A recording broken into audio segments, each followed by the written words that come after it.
dia. Se'm sent? Sí.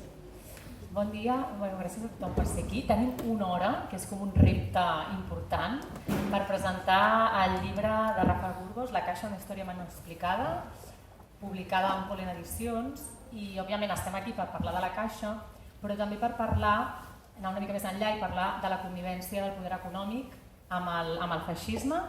I abans de començar, sí que volia dir que crec que és molt important que s'hagi publicat aquest llibre per diverses raons. Una, perquè el publica el Rafa Burgos i això és una garantia de rigor, de qualitat. I de fet, Rafa Burgos porta més de 4 anys treballant en aquest llibre, ha realitzat unes 150 entrevistes, ha rastrejat tots els arxius privats i públics i això és una garantia de qualitat segura. Per tant, és important que es publiqui i que l'hagi escrit Rafa Burgos, però també perquè trenca una anomalia, que és el fet que una institució, la institució més poderosa, encara no comptés amb una investigació crítica. Això és una anomalia absoluta. I també és important perquè la història de la Caixa penso que ens ajuda a entendre com s'ha configurat, com s'ha conformat, com s'ha consolidat el poder econòmic en el nostre país i a veure que aquells que tenien poder durant el franquisme el continuen tenint avui. Per tant, és un llibre que transcendeix pràcticament una mirada general també del poder econòmic al país. Us presento amb qui comptem avui per parlar d'aquest llibre i de connivència de poder econòmic amb el franquisme. Òbviament estem amb Rafa Burgos, que és periodista d'investigació, historiador i guia turístic, que compagina la docència amb la investigació periodística i històrica i que no és la primera vegada que indaga, desemmascara i apunta tant el poder econòmic com el polític i les relacions, com es relacionen entre ells aquests dos poders. A part del llibre de la Caixa, una història menys explicada, abans també en Pollen Edicions ha publicat L'orgia diplomàtica, ambaixadors i cònsols al descobert i també Els amos del Passeig de Gràcia, una radiografia del poder.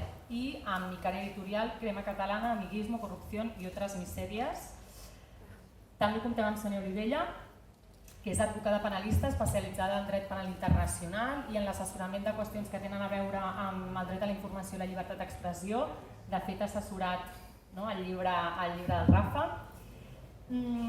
Des del despatx de Pau l'Advocacia han litigat les vulneracions de drets humans generalitzades i sistemàtiques durant la Guerra Civil, la dictadura i la transició, incloent les desaparicions forçades o els bombardejos de Barcelona. Benvinguda, Sònia. I també comptem amb Jordi Mir, que és doctor en Humanitats i professor a la Universitat Pompeu Fabra i també a la Universitat Autònoma de Barcelona. Forma part del Centre d'Estudis sobre Moviments Socials i recentment, Jordi, has publicat El nostre feixisme amb Editorial Càpsula, però també és autor d'altres llibres com Hola 15M en Bellaterra o Movimientos Sociales Construyendo Democracia, 5 años de 15M en Viejo Topo, i amb Salvador López Arnal has editat diferents obres de Francisco Fernández Güell. Benvingut. Comencem, abans de tirar enrere, comencem entenent una mica el que està passant, llegint una mica el que està passant amb el teu llibre. És a dir, avui tenim una sala força plena i em consta que tant a les rutes que estan fent com a les presentacions s'omplen les sales, s'omplen les rutes, però sí que certament, amb excepcions dels mitjans de comunicació, costa molt que es parli d'aquesta investigació, costa molt que es parli de la Caixa i per tant costa molt que s'hagi donat espai a una investigació d'aquesta envergadura, mai abans realitzada amb aquesta mirada crítica.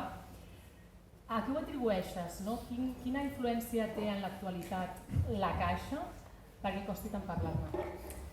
Bé, primer de tot, gràcies per ser-hi aquí tots i acompanyar-me, que siguem tots aquí un dia en pont. Fa goig veure la sala plena. I, anem directes, amb el que em preguntava, Gemma, això de quina repercussió té en els grans mitjans de comunicació. Jo, reflexionant al voltant de tot això, veig que hi ha com vides paral·leles, en el sentit que hi ha aquesta ciutadania, aquestes presentacions, que hi ha un interès, la venda del llibre funciona molt bé, però després veus els grans mitjans de comunicació, que també tens amics periodistes que hi treballen en aquests mitjans de comunicació generalistes, que ja t'ho diuen, oblida't en Rafa que ho hem intentat i ja ens han dit que de cap de les maneres podem treure absolutament res sobre això.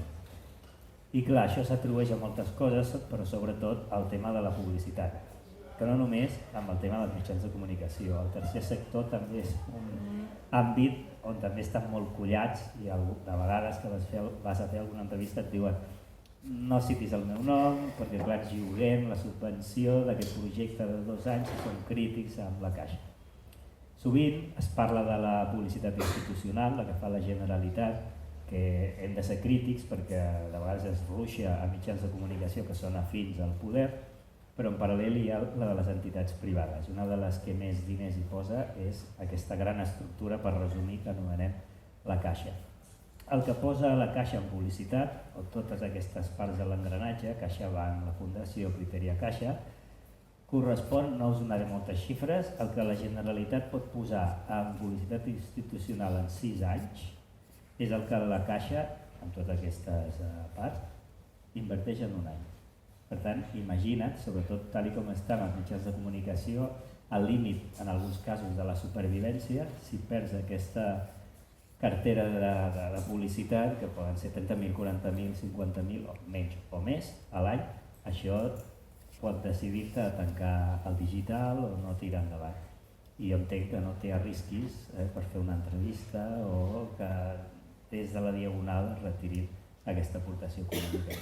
I això doncs, és dur, sobretot, no donaré noms, però ara que s'han atorgat els Premis Nacionals de Periodisme i alguns guanyadors amb els que tu potser has estat parlant, cara a cara, no, fantàstic que es publiqui finalment aquest llibre, són una anomalia, com és que no s'ha pogut fer, que bé, i després no se'n fan ressò i fins i tot en els parlaments que fan per atorgar el premi diuen davant de la situació actual hem de fer més periodisme, el periodisme ha de ser contrapoder. Moltes gràcies. No? Però bueno, està així la situació i el que hem de fer és anar picant pedra i anar per tot el territori presentant l'obra, que també és molt maco, aquest retorn que et trobes amb tota la gent que t'explica coses, anècdotes, perquè qui més qui menys té relació, vulguis o no, amb la Caixa, fins i tot no t'hi pots escapar. Clar, perquè és una institució omnipresent, no? Tu deies el tema de la publicitat, però és una institució que està a l'accionariat de grans multinacionals de l'IBEX 35, que a vegades no ho veiem, però com deies, a vegades articula la vida de molta gent, d'alguna forma. Vull dir que és un poder a vegades invisible o poc visible, però està allà i a tot arreu. Això al llibre, a la introducció del llibre, hi ha un capítol que he anomenat El poder és passiu, que és un concepte d'un periodista nord-americà, que és Nick Davis, que ell es va quedar sol, ell investigant tot això, amb tots els grans grups mediàtics, aquell grup mediàtic, el Rupert Murdoch, The News of the World, i totes les altres publicacions, i ell treballava per a The Guardian, i ells van veure que aquests periodistes estaven fent una pràctica molt el pitjor, jo no els consideraria periodistes, punxaven telèfons de filles que havien estat violades, segrestades, punxaven els telèfons per llegir els missatges, pagaven diners a policies d'escola llar, aquests periodistes, per treure informació, vull dir, el pitjor que es podia fer dintre del món del periodisme. I ell ho sabia, tenia tota la informació i ho va publicar i es quedava sol davant d'aquest entorn majoritari, tots aquests grups de Rupert Murdoch. Finalment va aconseguir tot això va anar a judici i fins i tot el News of the World, que era aquest diari potser el més venut, va haver de tancar. I ell parla d'aquesta idea del poder és passiu i ens fa aquesta reflexió. Diu, imagineu-vos que aneu per un camp bucòlic, lliure, però que sabeu que hi ha tot ple de toros, de braus, allà al mig. Clar, tu aniràs a les palpentes i aniràs amb molta cura que no vingui el toro. Doncs aquesta és la situació en part del poder, que no cal despenjar un telèfon per dir-te ei, no publiquis això, tot i que pot passar, sinó que el periodista o el cap de redacció ja sap fins on pot arribar. És allò de l'autocensura abans de la censura. I el que tu dius de l'estructura, si em permets 5 segons, perquè de vegades costa, i jo que sempre dic en broma que porto 4 anys i mig investigant a la institució i encara em costa entendre l'estructura, però bàsicament sempre demano que dibuixeu una piràmide mentalment i que a dalt de tot tindríem la Fundació La Caixa, i de la Fundació La Caixa és de la que penja Criteria Caixa, que és la societat holding a través de la qual fan totes les inversions que hi ha a la base de la piràmide, que en són 4 carteres. La que ells anomenen fundacional, que aquí és on hi seria CaixaBank, La segona són totes aquestes participades de l'IBEX, no? Naturgy, Agbar, ACS, etc. La tercera, que n'hi ha diverses, però bàsicament la immobiliària, Immocaixa, i la quarta, que seria la que ells anomenen de liquiditat, que és com un raconet, una guardiola que tenen si han de fer una inversió gran. Clar, si vas sumant tot això, és aquella mena de gran germà del que amb molta ironia parlava un antic conseller de la Generalitat, Francesc Sanui, que no era precisament un antisistema, però que atacava molt la Caixa perquè deia no te'n pots desfer. I en broma deia, et lleves al matí amb un pis de Colonial, a la Caixa, dutxes amb gas natural, la Caixa, vas a comprar un dònut per Enrico, la Caixa, vas al Liceu, la Caixa, pagues el peatge, la Caixa.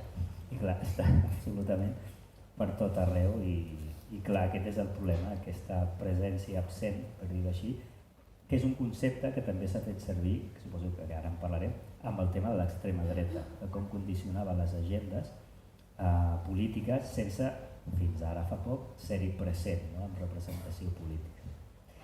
Clar, per entendre aquesta descripció que has fet, aquesta omnipresència de la Caixa, que a més cada any el grup cada any bat rècords de beneficis, no? El 2025 que eren 5.000, gairebé 6.000 milions, no? Cada any és rècord de beneficis, omnipresent a tot arreu.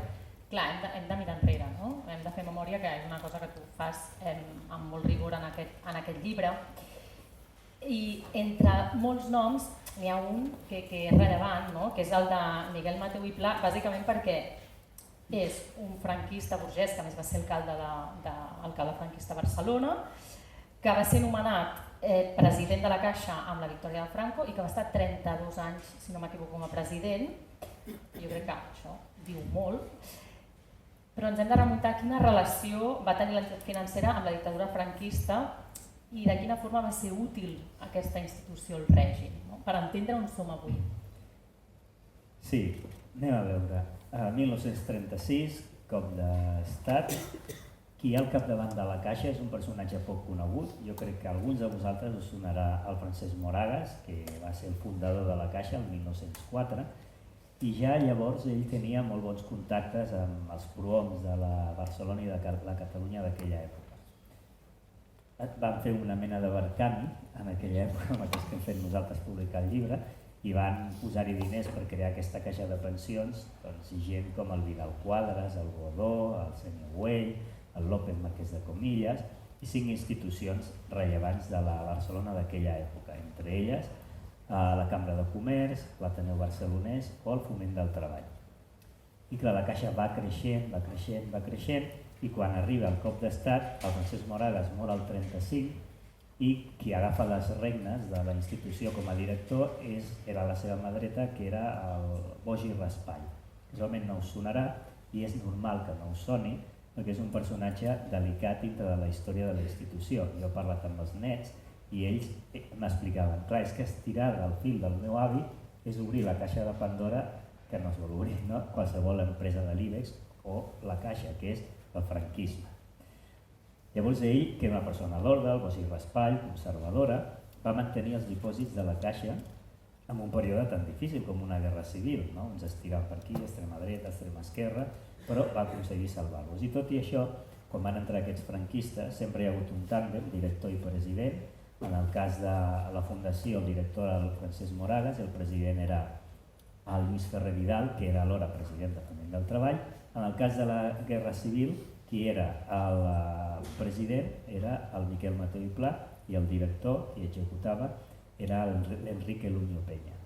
Però clar, el Bogi Raspall, quan acaba la guerra civil i entren aquests dos, els franquistes, li fan un consell de guerra, tot i haver salvat l'entitat. Acaba empresonat una temporada i l'anul·len socialment, perquè ell feia classes també a la universitat i acaba totalment aniquilat. I és aquí quan comencen a aprofitar-se, la segona part de la teva pregunta és molt interessant, perquè la Caixa ja des del 1919-20 era la caixa d'estalvis amb més dipòsits de tot Espanya, allà era la número 1. I clar, això és molt golàfera, perquè després d'una guerra civil que està tot totalment perdut, aniquilat, s'ha de refer tot un país, tenir tots aquests dipòsits en general de totes les caixes, però sobretot la més important, que era la Caixa de Pensions i d'Estalvis per a la Bellesa de Catalunya i Balears, resulta que serveix aquest drenatge de diners, es fa servir per invertir en empreses de l'INI, Instituto Nacional d'Indústria, i reflotar-les, també per fer una miqueta d'habitatge, perquè el problema de l'habitatge no ve d'ara, ja també llavors n'hi havia molt i barraquisme, i hi ha alguns estudis econòmics que comenten que en part l'estalvi dels catalans va servir per que agafessin múscul totes aquestes empreses tipus Camsa, tipus Telefònica, va anar a parar allà i es va aprofitar perquè per llei el franquisme ho va posar com una condició obligatòria. Clar, ho has esmentat un moment, l'habitatge, no? Que la Caixa, doncs, ara recentment se n'ha parlat molt, que després ho comentarem, no? En relació a tots els conflictes, a desnonaments, clàusules abusives, etc. No? Clar, la Caixa en aquests moments és el propietari més gran del nostre país, més o menys de la part amb Blackstone, més o menys 5.000 i pico habitatges, si no m'equivoco, aproximadament. Clar, com s'ha construït aquest imperi immobiliari la Caixa? I tu ho expliques al llibre, no? De quina forma comença a construir-lo amb aquesta connivència, amb aquesta relació amb el franquisme, no? De quina forma el franquisme ajuda a construir-lo i de quina forma la Caixa fa aquest servei al franquisme. També era una manera de rentar la imatge per al règim, perquè les condicions eren pèssimes, per molt que es fessin de cara a la galeria, dient hem construït aquests pisos, la Caixa tal, fins i tot empreses per als seus treballadors, el barraquisme continuava. Sí que és veritat que la primera gran promoció que van fer, molt important, va ser el 1955, van inaugurar-la el primer ministre que hi ha hagut d'habitatge en tota la història de l'Estat, va ser durant el franquisme, que es deia Rese, que té la famosa frase aquella de queremos una España no queremos una España de proletarios, sino de propietarios, i allà s'inaugura el 1955 aquella promoció que hi ha a la Verneda, Sant Martí, són 3 grans blocs de pisos amb interior d'illa, molt bones condicions, es fa una escola, es fa una llar d'infants, també hi van anar a inaugurar escoles i llars d'infants un jove Juan Carlos I, acompanyat de la cúpula de la Caixa, o Carmen Polo de Franco, també és una de les que van anar a inaugurar la llar d'infants. És una promoció molt important, però en paral·lel, a partir d'allà, també comencen a construir la Caixa de Pensions pisos del que ara anomenaríem l'Upper Diagonal, no? A zones molt més ben situades, per tant estaven molt buscats aquests pisos. I és una documentació que vaig trobar a l'arxiu de Peralada, aquest que no t'ho esperes i fas bingo, perquè és totes aquestes cartes que enviaven al Miquel Mateu i Pla, que ell venia d'una molt bona família del sector de la siderúrgia, propietari de Peralada, hispano-suïssa, i clar, la gent que volia aconseguir aquests pisos doncs, se saltava la cua. Anava directament enviant les cartes i fins i tot sense cap mena de vergonya demanant m'interessa la promoció, Avinguda Diagonal, Passeig de Sant Joan, el tercer segon, l'Atic tercera, la meva filla que es casa... Que això ho ressegueixes ben del llibre, aquestes cartes que són increïbles. Sí, és que allà Caravana hi ha des de l'abat de Montserrat fins al cap del govern civil, al cap de la Divisió Azul, a Lluís Millet, el pare del Palau, vull dir que estaven tots ben retratats. I també molts que venien aquí a Catalunya d'institucions públiques espanyoles, també col·legues, el director de La Vanguardia, David Soga, aquell que va dir tots els catalans són una mierda, i al final va sortir del diari, també el de Ràdio Nacional, Televisió Espanyola, tots demanant els millors pisos que hi havia. Després sí que és veritat que quan ja arriba la transició, el 1976 entra Josep Vilarasau, amb aquesta idea de transició, un concepte nou, una persona nova, una nova manera de fer, tot i que ell venia de Camps i de Telefònica, ja comença a veure gairebé com un llast, perquè en aquella època el tema de conservar els pisos, els lloguers eren baixos, no és com ara, i llavors va dir, anem a desfer-nos d'aquest patrimoni, i molta gent li va anar molt bé que havia aconseguit els pisos, no d'aquestes maneres com hem comentat, sinó com havia de fer-se, van aconseguir aquests pisos amb un preu relativament bo en zones d'aquest Upper Diagonal. Finalment es va anar desprenent i després comença, cap als finals dels 80, principis dels 90, tota una nova fase de construcció de pisos amb el tema de l'habitatge social. I torna a fer-se amb un gran parc de pisos, que alguns d'ells els feia en col·laboració amb ajuntaments, que tots dos sortien guanyant. La Caixa, amb aquesta idea de l'obra social, el que ara es diu la Fundació La Caixa, perquè quedava bé com a fundació, com a obra social, i els ajuntaments perquè tenien terrenys als afores de les ciutats que pràcticament ningú volia invertir allà. I gràcies a aquesta primera aposta de la Caixa arrossegava a d'altres constructores a que hi anessin. El que passa que hi havia uns contractes que s'assignaven per als llogaters. El primer contracte que assignaven era de 5 anys i a les clàusules ja apareixia que eren de lloguer amb opció a compra. I quan van renovar-lo, els següents 5 anys, aquesta clàusula havia desaparegut. Per això tota aquesta mobilització que hi ha hagut amb el suport del sindicat de llogateres amb aquesta vaga de destapem la caixa, que també des del punt de vista mediàtic és molt interessant, perquè així com es va seguir la manifestació, la més important que hi ha hagut a tot l'estat, que es va fer aquí a Barcelona fa pocs anys, quan realment van fer aquesta campanya específica de destapem la caixa, els mateixos mitjans que havien cobert la manifestació no van seguir la vaga perquè es tractava de la caixa, i clar, això ja era més delicat. Actualment el que ha fet és desfer-se'n d'aquests pisos de protecció oficial i els ha venut a la Generalitat aquestes promocions que estaven en vaga, l'Hospitalet de Badalona, Salou, i formen part ja del parc, diguéssim, públic. La Generalitat a través de l'Incasòl els ha comprat. Per tant, sí que ha disminuït, així com continua sent el primer propietari de pisos a tot l'Estat, en el cas de Catalunya, aquests 2 últims anys ha variat i ha virat, i en lloc d'invertir en aquest habitatge social, el que està fent és invertir en oficines, que li dona un rèdit igual o menor i no té tants maldecaps d'haver de gestionar lloguers, el tema que potser és el poc que li preocupa, que és el tema de la imatge, el risc reputacional, i per tant es treu del mig tots aquests problemes. I perquè us feu una idea de com està invertint en el tema de les oficines, una de les operacions més importants que s'ha fet immobiliària dels últims anys s'ha fet a tot Catalunya, s'ha fet a Barcelona, el que era l'antiga seu de Telefònica a l'Avinguda de Roma, l'edifici Estel, que ja el van reformar un parell de fons d'inversió i ara la Caixa l'ha comprat fa un parell de mesos i ha pagat per l'edifici uns 390 milions d'euros. Però té uns llogaters que són farmacèutiques AstraZeneca, entre altres, que sap que no tindrà problemes i que al final de mes li pagaran el lloguer sense cap tipus d'inconvenient. Clar, és el tema de la imatge, tot el tema reputacional, i m'has fet recordar una cosa, que quan va començar el conflicte amb la Caixa, que després es va fer la vaga però ja fa anys que s'està batallant, no? Des del sindicat de llogateres, etc. La Directa vam començar a publicar i a parlar-ne des de l'inici i de seguida ens va trucar la Caixa. Fixa't, o sigui que també és increïble la maquinària comunicativa que tenen, que és un servei de comunicació que funciona de forma impecable, una atenció, o sigui, un tracte impecable, però van trucar de seguida perquè ells els hi preocupava molt la imatge i llavors ells insistien molt en dir això no és CaixaBank. O sigui, en l'estructura, no? Insistien molt en separar i no tacar CaixaBank i dir això és la fundació. Perquè el que acostuma a fer, sobretot la gestió d'aquests lloguers, normalment subcontracta d'altres empreses perquè es quedin i et facin com de tallafocs amb tots aquests problemes.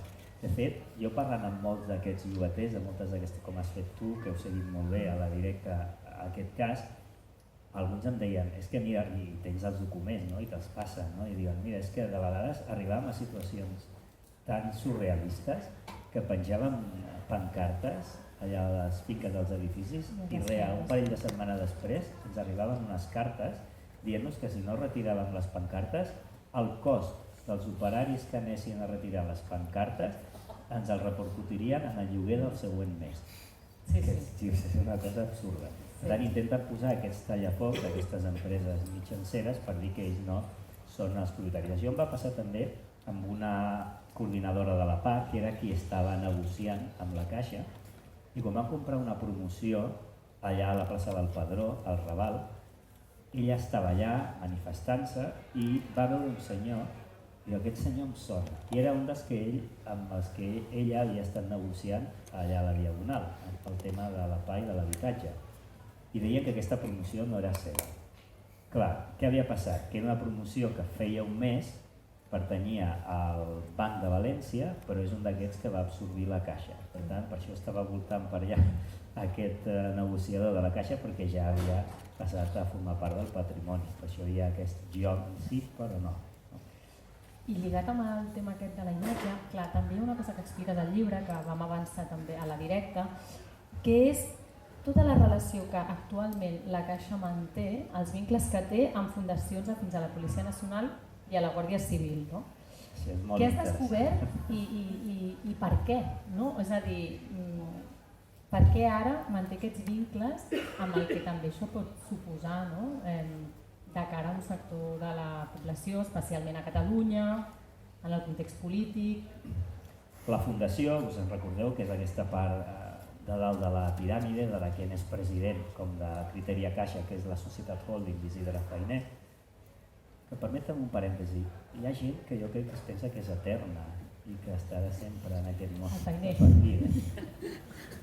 Però bueno, això sí que es parlem més endavant. Clar, que tampoc s'han escrit. No hi ha una biografia crítica també, no, jo no m'hi postulo perquè ja tinc prou amb això. Però sí que és veritat que quan mires tots els anuaris d'aquesta institució descobreixes coses interessants. L'altre dia, que comentàvem ara aquí abans, que allò que de vegades et criden per unes reunions en un privat d'un restaurant, d'algun directiu de la i volen saber informació, no? També. I aquest directiu em deia, respecte al tema de la Gaia, que ara hi ha hagut també polèmica, diu, mira, Rafa, si vols quedem un altre dia, i jo pensava, sí. I diu, això de la Gaia, en relació a la Fundació La Caixa, la Fundació La Caixa és una Gaia multiplicat per 10, a l'hora de pagar favors. No? I entre el que surt, i que jo vaig poder veure en aquests informes anuals, és el que tu comentaves, Gemma. Els últims 5 anys que jo vaig mirar, i fins i tot alguns anys la Fundació atorgava més diners que a la Creu Roja o a investigar la sida, eren un total en els últims 5 anys de 4.300.000 euros a la Fundació Guàrdia Civil i la Fundació Policia Nacional. Clar, i la pregunta que ens hem de fer és què s'està pagant aquí, i després entens moltes coses. Vas lligant caps, t'expliquen alguns moviments ecologistes que anaven a manifestar-se allà a les Torres Negres i veien que quan entrava sortia el Fainé, que hi havia grans caps de la policia, es quadraven davant de dir, si no són caps d'estat, és això, no? I veus també doncs, com quan l'Isidre Fainé va jugar al golf al camp de golf del Prat, que és un pelotazo que va fer la Caixa també, perquè eren uns terrenys que pertanyien a l'obra social, a l'Institut Antituberculós, no? I se'l va vendre al Club de Golf del Prat quan els van fer fora amb motiu de l'ampliació de l'aeroport. I clar, ell anava amb el cap de seguretat allà a jugar a golf i és allà on diuen que li va recomanar doncs, que parlés amb un comissari si alguna vegada havien de tenir o obtenir informació d'algun adversari, alguna altra empresa que volgués entrar, per exemple, a Repsol, a través d'una empresa mexicana, Pemex. Total, aquest comissari es deia Villarejo. No? I clar, que ja comences a entendre tota aquesta munió d'interessos i per què aquestes fundacions doncs, reben tants diners. Aquí podríem continuar, no? Perquè també, després l'últim episodi de la marxa de la Caixa en ple procés, etc. Sí, ja entrarem si dona temps, però en tot cas, tot el que ha explicat el Rafa i el que explica el llibre demostra efectivament que aquesta connivència del poder econòmic amb el franquisme a l'hora de consolidar aquestes estructures poderoses econòmicament. I sí que ens interessava que la Sònia, que ha estat treballant en relació a la vulneració de drets humans, a les tortures, als crims del franquisme, de la guerra civil, del franquisme i de la transició, ens expliqués una mica de quina forma s'ha materialitzat la connivència del poder econòmic amb els crims del franquisme i la transició. No posem massa el focus en el paper d'aquest poder econòmic a l'hora de permetre que es perpetuessin aquests crims. Sí, totalment. A l'estat espanyol s'ha posat molt poc el focus, en realitat, en els poders econòmics, però crec que és una evidència, que gairebé no caldria ni dir-ho, però que darrere de tot un règim dictatorial sempre hi ha d'haver una força econòmica, un poder econòmic. I nosaltres vam tenir una dictadura llarguíssima. Per tant, qui hi havia darrere econòmicament de sostenir aquest règim que a més es va aconseguir mantenir després que caiguessin tots els règims feixistes europeus, però aquí va continuar, no? Per tant, hi havia un poder econòmic molt poderós que va sostenir tant un cop d'estat com després el manteniment d'aquest règim franquista, però no se'n parla gaire, no se'n parla gairebé gens. Que les empreses tenen un paper clau en les vulneracions de drets humans també és una evidència, i més en el món capitalista en el que vivim, no? Però potser no se n'ha parlat tant des de fa pocs anys, en realitat. Abans, quan es parlava de grans vulneracions de drets humans o els crims internacionals, no? Que són aquests crims de lesa humanitat, crims de guerra o genocidi, que són aquests crims que es cometen d'una manera sistemàtica i generalitzada contra una part de la població. No? Aquests són com els grans crims que després de la Segona Guerra Mundial, no? Es crea tot aquest sistema internacional de drets humans i es diu això no es pot tornar a repetir, tot i que evidentment no ho han aconseguit perquè estem vivint un genocidi ara mateix. No? I crims a molts territoris. Aquí es posava el focus en els estats, en el poder polític, perquè evidentment la violència institucional, no?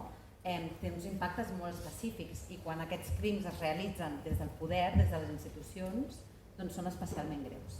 Però clar, en el món en què vivim ara, ostres, quan parleu, no? Escoltant el Rafa, llegint el llibre, aquests poders fàctics, home, hi ha un punt que dius, no sé qui té més poder, si un estat o si certs poders econòmics. No? I per tant, des del món dels drets humans i de les institucions de les Nacions Unides, des de fa ja una dècada que es vol posar més el focus en els drets humans i empresa, perquè té a veure amb aquests poders fàctics. Hi ha vulneracions de drets humans vinculats a empreses concretes i a poders econòmics concrets arreu del món.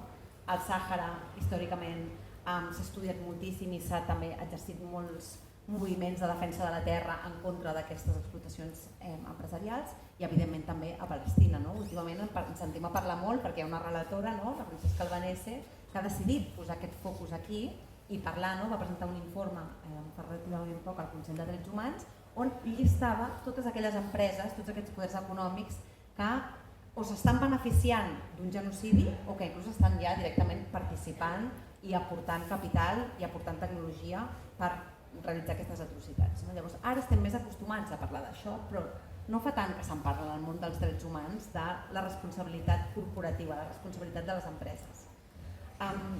Aquí no se'n parla perquè aquí, de tots els crims del franquisme, del poc que hi ha hagut és impunitat. Si hi ha hagut impunitat pels torturadors, si hi ha hagut impunitat per les estructures d'estat, com no hi ha d'haver impunitat per les grans empreses. No? Però això és un consens social que s'ha fet justament per aquests poders que hi ha que no permeten arribar aquí. Però l'estructura jurídica hi és. El nazisme, en els judicis de Nuremberg, que van ser aquests judicis on es van jutjar els crims del nazisme, es van jutjar empreses, es van jutjar empresaris, on se'ls va condemnar a penes altíssimes per haver participat o haver-se enriquit de les atrocitats del nazisme. No? Hi havia Farben, Flick, Krupp, es van jutjar. Això estem parlant dels anys 40 llargs. Després què ha passat? Hi ha com un buit, no s'han tornat a jutjar les empreses i per tant això es vincula al món capitalista en el que vivim. No? Com més poder tenen aquests poders fàctics, menys rendició de comptes hi ha. A nivell del franquisme no s'ha jutjat, evidentment, tampoc s'han fet comissions de la veritat, que igual són els mecanismes que més han servit a altres llocs, com per exemple a Llatinoamèrica, on potser no s'han pogut jutjar aquestes empreses, però sí que s'ha pogut depurar responsabilitats. Perquè al final hi ha per depurar responsabilitats, evidentment que és per fer justícia i també per imposar penes, perquè tots aquells que siguin responsables de grans crims se'ls ha de poder jutjar i se'ls ha de poder condemnar. Però no és només per això, sinó també per poder reparar i restituir. Llavors, aquestes comissions de la veritat que igual no permeten posar a la presó o fer complir penes punitivistes a aquests responsables, sí que permet que almenys es responsabilitzin de reconstruir estats on hi ha hagut tot un procés de justícia transicional o reparar les víctimes o rendir comptes. I hi ha mesures que són molt interessants, que aquí estem anys llum de complir, però que per això n'hem de parlar més, que no només és indemnitzar víctimes o posar diners al servei de la reconstrucció o la reparació després de conflictes armats, però que igual té a veure també amb rescissió de contractes, té a veure també amb prohibició de participar en licitacions públiques. I aquí, quantes empreses que ara mateix es beneficien de licitacions públiques, de subvencions, de contractes milionaris, han tingut alguna vinculació a tot el que comenta el Rafa en el seu llibre, no? Han tingut una vinculació a grans vulneracions de drets humans o a corrupció directament. Això és un interrogant que no està respost, només està respost per periodisme d'investigació o per treballs acadèmics, però no des d'un lloc institucional. Clar, lligant amb això, que hi ha una frase de l'historiador Josep Fontana que està molt bé i és molt clara, no? Perquè diu, bueno, hi ha la impunitat vigent dels crims del franquisme i la impunitat de les corrupcions del franquisme. No?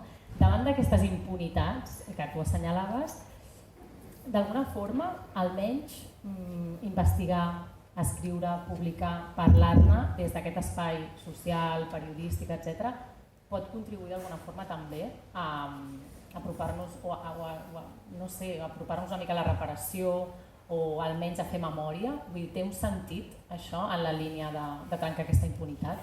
Clar, té tot el sentit, perquè més jo crec que una de les coses que estem prenent molta consciència com a ciutadans i ciutadanes que en el nostre dia a dia no treballem amb drets humans però que veiem què passa al món i ens frustra i volem canviar-ho, és prendre consciència de les decisions com a consumidors o consumidores, que és horrorós però és així, que tenim, no? I com des d'inclús decisions de consum pots aportar, no? A quin món vols o a dirigir els poders o els diners cap a un lloc o un altre. Clar, com pots prendre decisions informades si no se sap quines empreses són les responsables o no d'aquestes vulneracions de drets humans? Per tant, el primer és posar noms i cognoms, que és el que ha fet el Rafa en aquell llibre, tant de persones físiques com de famílies com d'empreses, no? O institucions bancàries. Perquè evidentment, darrere quan parlem d'empresa i drets humans, els bancs tenen un paper molt important. Jo crec que tots aquí, si hem fet un projecte, hem volgut fer una obra a casa, formem part d'una associació, hem impulsat un projecte empresarial, sabem l'important que és la financiació. No?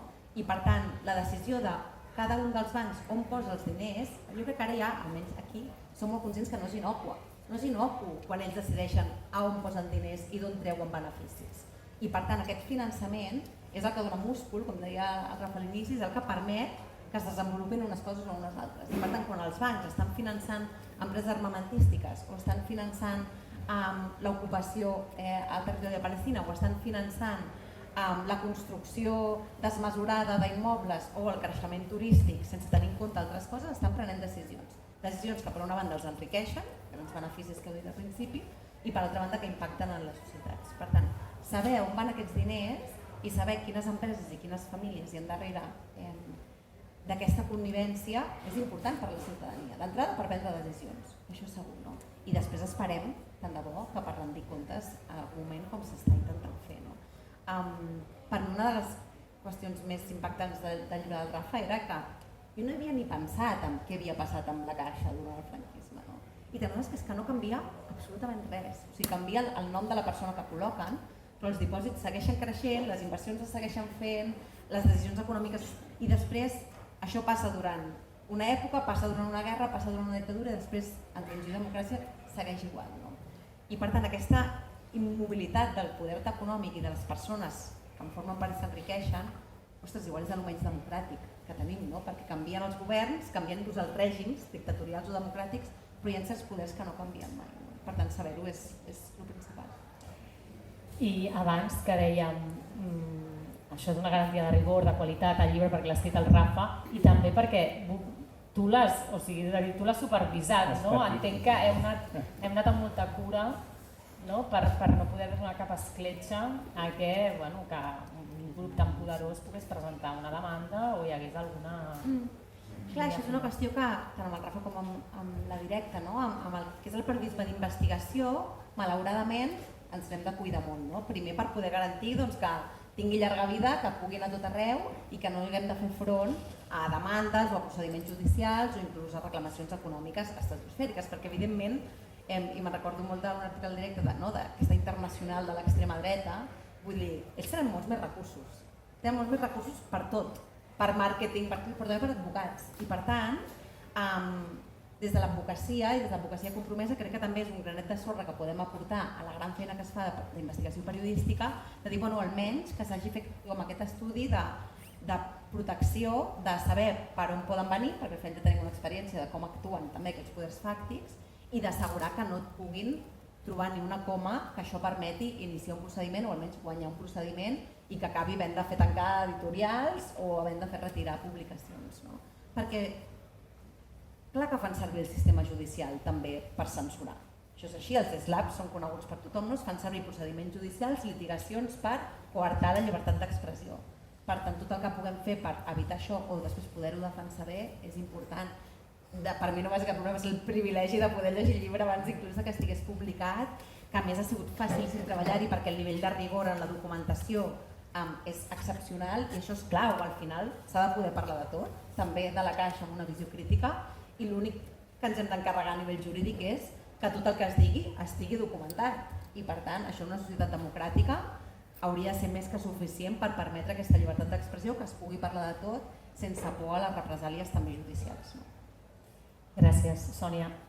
Agafo el fil perquè justament, ara que estem parlant de l'actualitat, li volia preguntar al Jordi, escriu aquesta història econòmica del franquisme, de la repressió, en un moment com l'actual, que a més toca de publicar aquest llibre del nostre feixisme, quina importància té, de què ens serveix en un moment en què cada vegada més elits globals s'estan alineant amb uns principis autoritaris, amb grupuscles o grups, organitzacions d'extrema dreta. De què ens serveix tenir aquesta memòria i escriure aquest passat? Què en podem aprendre d'això?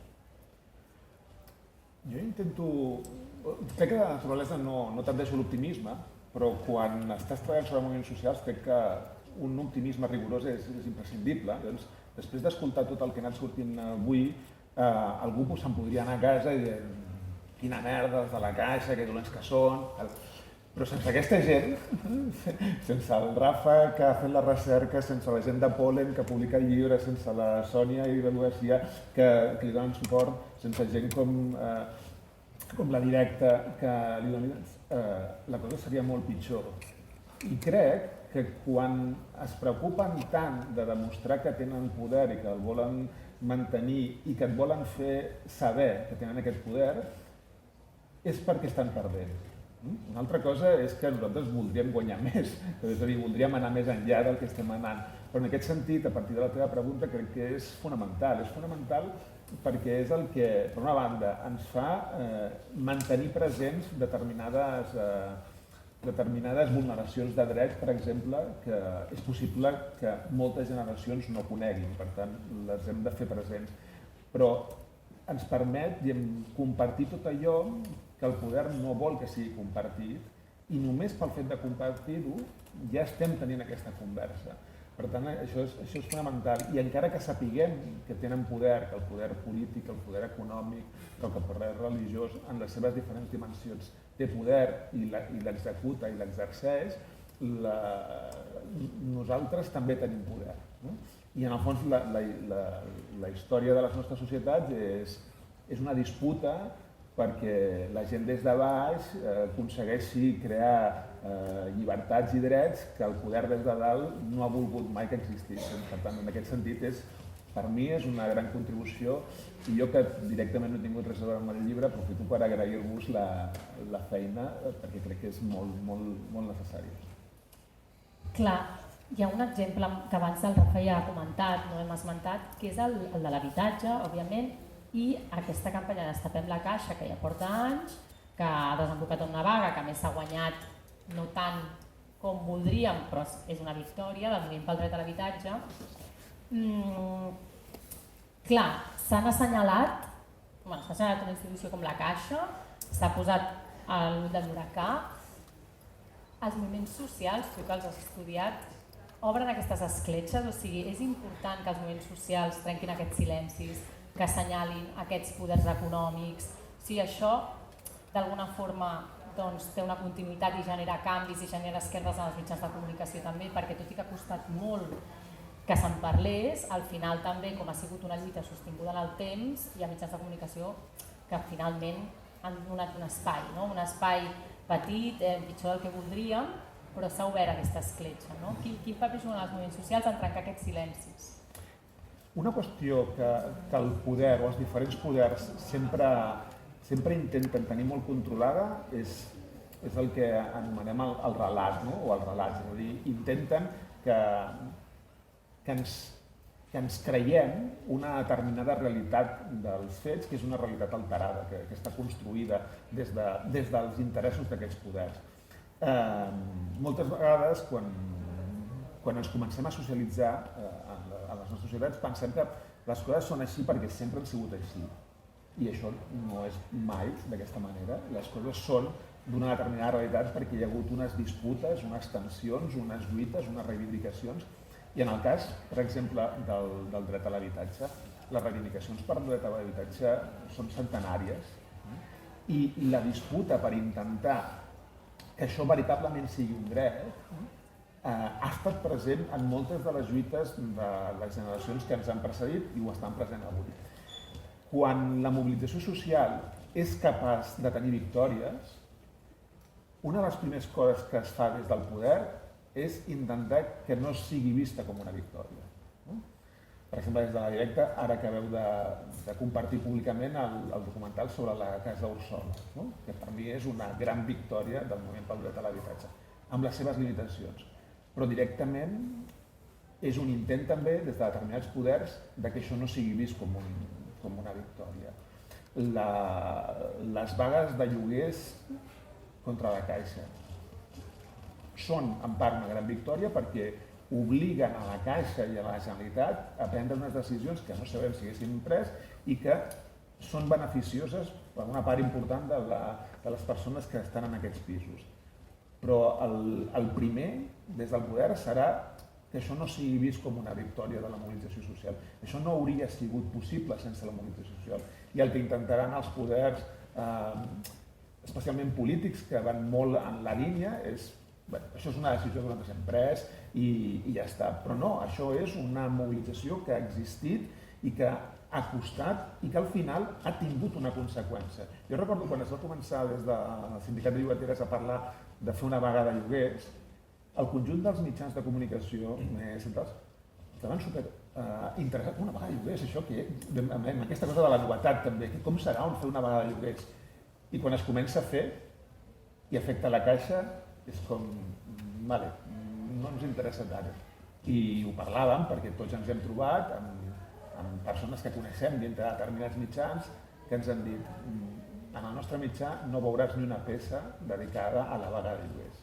I el que veuràs, en tot cas, és al final, quan acaba, una peça que diu la Generalitat ha comprat un parc d'habitatge, però per què l'ha comprat? Perquè hi ha hagut una mobilització, perquè hi ha hagut una reivindicació, perquè hi ha hagut unes vagues de lloguers que han obligat a prendre unes decisions polítiques. Però la manera de comunicar-ho serà hem pres aquesta decisió perquè ens preocupa molt el dret a l'habitatge. Ens preocupa molt el dret a l'habitatge perquè algú ha fet que us preocupi molt el dret a l'habitatge. Si no, no us hauria preocupat. I jo content que us preocupi que estigueu aquest relat, però és important saber com esdevenen els fets. Això, si em permet, Gemma, ràpidament passava amb el tema dels desnonaments, que ni cap mitjà en parlava, fins que la cosa ja es va tractar a la Directa, no? Que la cosa ja es va desbordar. La gent parlava dels desnonaments, però el que no feien és esmentar qui desnonava. O sigui, és a dir, el nom de la banca era un tabú absolut, però perquè, clar, anunciants, els accionariats dels mitjans de comunicació... Com d'altres empreses, no? Hi ha una gran petroliera espanyola, tothom sabia que era Repsol, però no s'esmentava. I ara em recordava, Jordi, en el teu llibre, que parles de tot el tema del feixisme i fas esment d'aquesta relació entre el feixisme i la desinformació. Clar, ara sobretot fa poc, mentre ho llegia, reflexionava, perquè hi ha una periodista, segurament coneixeu tots vosaltres, que és la Rosa Maria Calà, que ella ja es va jubilar i ara es dedica a fer moltes xerrades, conferències i a reflexionar sobre tot el món de la comunicació. I deia, aneu al tanto perquè aquesta mena d'eslògan que sempre s'ha dit de la informació és poder, ara en els últims anys s'ha capgirat totalment i ara hauríem de dir la desinformació és poder, perquè tot aquest soroll mediàtic que tenim al voltant ens impedeix arribar perquè tenim tants inputs per tot arreu que no arribem a saber ben bé de l'entrellat amb totes aquestes pressions mediàtiques que també n'hi ha. Perdona que t'he tallat. No, el que jo crec que també la gent es deu preguntar és davant d'aquest treball d'investigació apuntant a un grup tan poderós, quina ha sigut la reacció? O sigui, ja sé que has parlat amb molts exdirectius de la Caixa, però amb la Caixa actual, quina relació has mantingut? O han mantingut ells amb tu? De moment, espero que no hi hagi demandes, silenci administratiu. Aviam, quan estàs a punt d'acabar una investigació d'aquest nivell, doncs que ja havíem de tancar, l'editor Jordi em deia prou ja, en sentit, para ja perquè si no acabaries mai, és una investigació que estaries tota la vida fent. Que l'obligació, com a qualsevol periodista, és contactar amb premsa de la Caixa i bueno, estem treballant amb això, ens agradaria demanar algunes entrevistes a determinats directius, Isidre Fainé o president, per contrastar algunes informacions per si voleu participar. I jo vaig tenir una conversa, diguéssim, per videoconferència amb el cap de premsa i vam estar parlant i ja va deixar clar que farien aquesta idea no, sense comentaris, no direm absolutament res. Això també és un canvi o tarannà, perquè fa uns anys crec o hauríem comprat tota l'edició o hauríem posat una demanda, potser, i ara tendeixen més a fer això, no dir absolutament res, no fer soroll, perquè pot ser perjudicial, perquè clar, si intenten tirar endavant algun tipus d'acció judicial, doncs és donar-li més publicitat al llibre i millor que es mogui més o menys entre els marges i no provoquem aquest efecte bumerang. Però sí que som conscients que s'està llegint tant en els mitjans de comunicació com a les mitjans com a dintre de la caixa, i t'arriben ja fins i tot correus de gent que s'ho ha llegit i sí que bé, mira aquesta informació que dones, molt bé. I en aquest sentit sí que és engrescador, perquè després de tants anys d'investigació que t'arriben aquests comentaris de gent interna de la caixa que ha tingut pes, fins i tot dintre del servei històric de la caixa, doncs que confirmin aquestes informació que fins i tot nosaltres desconeixíem. No? Doncs això és molt interessant. Després la reacció periodística dels mitjans generalistes també és interessant. Algun periodista, algun mitjà de comunicació fins i tot no ha volgut que se li enviï el llibre a la redacció perquè no el vegi, me'l envieu a casa millor perquè no ho vegi allò de la redacció. Bueno, són coses que fan gràcia però també diu molt. No? I hi ha algun sector, així per anar acabant, s'ha fet alguna autocrítica o el grup ha fet alguna autocrítica en algun moment en relació a la forma de fer fortuna? O sigui, aquesta connivència amb el franquisme i en com s'ha fet la fortuna, i lligant una mica amb el que deia la Sònia, no? Hi ha hagut almenys, clar, tu parlaves d'això, hi ha moments de la història que s'ha jutjat, no? Mira, i això ja no ni en parlem, no? Però hi ha hagut com algun... Perquè sembla que aquesta història està sota la catifa, no? Clar, i és el que dèiem abans, aquest període del franquisme no interessa que se'n parli perquè de fet una part comença allà, però si estirem més el fil, tu Sònia parlaves d'aquests grans mons de les finances, que no és igual que sigui un règim democràtic o que sigui un règim dictatorial, i això es veu molt bé a la Caixa. Des de la seva fundació, després d'arribar a la Mancomunitat Catalana, que és un primer intent de tenir una institucionalització aquí al país per fer coses, la Caixa està present allà donant crèdits. Després d'arribar a la dictadura de Primo de Rivera, doncs anem a baixar el to, no molestem a la dictadura, el català millor ho arraconem per no molestar. Arriba a la Segona República, una fervorosa adhesió a la Segona República, després arriba la dictadura, també s'adapten, després de transició Vilassau, i fins i tot hi ha aquest anar i venir molt típic de la història d'Espanya, perquè un personatge tan lligat a la dictadura com era el Samaranch, a finals dels 80 acaba sent president de la Caixa. Per tant, que ja havien passat uns anys, des del 75 o 78, i encara continua. Però sí que és un període que és també un forat, que la Caixa no en vol parlar de cap de les maneres. Sí que els principis de la Caixa són bàsicament aquest rècord de beneficis, no? Perquè d'alguna forma s'han anat adaptant als contextos i entenc que el que guia és... Clar, hi ha alguns estudis econòmics que parlen que representa entre l'1 i l'1,2% del PIB espanyol, tota aquesta estructura que tenim. I és el que més accions té a l'IBEX 35, més que BlackRock, que també se'n parla més de BlackRock que no de Criteria Caixa, que això també es diu molt. No? I clar, són uns guanys de rècord, i això es veu molt quan, jo sempre ho comento, quan una empresa internacional vol comprar accions d'una empresa, allò que se'n diu estratègica per a un estat, de l'aigua, del gas, de l'electricitat, salten les alarmes en els governs, mirem d'aturar-la perquè si no perdrà la nacionalitat, l'espanyolitat, en un sector tan sensible. I clar, de vegades l'Estat no pot econòmicament comprar aquestes accions a través de la CEPI, que era l'hereu de l'INI, l'Institut Nacional d'Indústria, Societat Espanyola de Participaciones Industriales, actualment, i ha de trucar o ha de parlar amb els de Criteria Caixa per dir, ei, feu-nos un cop de mà, nosaltres comprem una part, perquè no entri, per exemple, Lukoil russa a Repsol, nosaltres comprem una part i vosaltres compreu una altra part i així aturem l'entrada. Això és el poder. perquè clar, que sigui un estat o el govern d'un estat qui s'ha d'agenollar davant d'una institució i demanar-li aquest favor per aturar aquesta entrada d'empreses internacionals, fons internacionals o fons sobirans, ja et diu realment qui mana, qui remena la cirera. Anem acabant. Si voleu entendre què és el poder i el poder de la Caixa, llegiu el llibre de Rafa Burgos. També podeu anar a les rutes. Crec que en faràs més, no? Sí, perquè s'han exhaurit pràcticament totes i venen molts treballadors de la Caixa.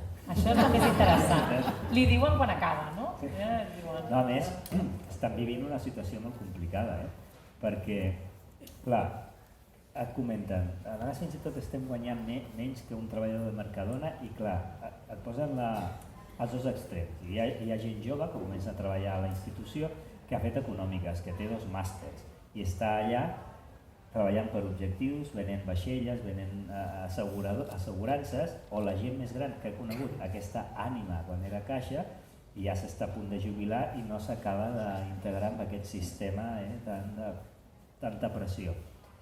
I ells mateixos, jo els deia, és que esteu tastant vosaltres mateixos tot aquest silenci informatiu, perquè a vosaltres ara, només faltaria, que us interessaria que això transcendís als mitjans de comunicació, us esteu adonant, perquè fan vagues puntuals, tanquen 2 hores les oficines, és que no ens fa cas ningú dir, ara ho esteu experimentant. Entès el poder, perquè ells voldrien això que es conegués, es sapigués, però no poden arribar per clar aquest tall informatiu que hi ha. Doncs moltes gràcies als 3.